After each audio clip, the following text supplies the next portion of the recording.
Joskus päivän kiireen keskellä minä pysähdyn. Istuin hiljaisuudessa, missä ajatus unohtaa puhua.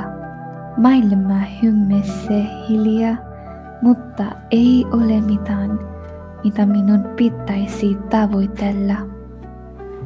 Siinä hiljaisuudessa aika sulaa pois.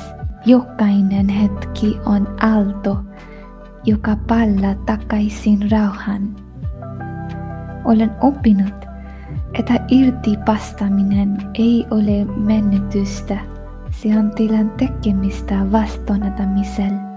Hiljaisissa hetkissä näen, kuinka vaivanakko katoaa ja kuinka ihme pokeaa kukaan, kun lakaamme yrittämästä hallita. Kiitollisuus kuiskaa, valo palaa.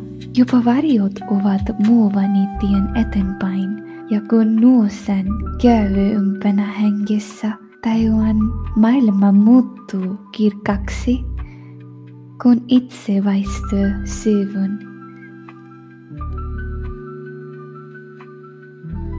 Mitä hiljaisemmaksi tyylet, sitä enemmän kylet.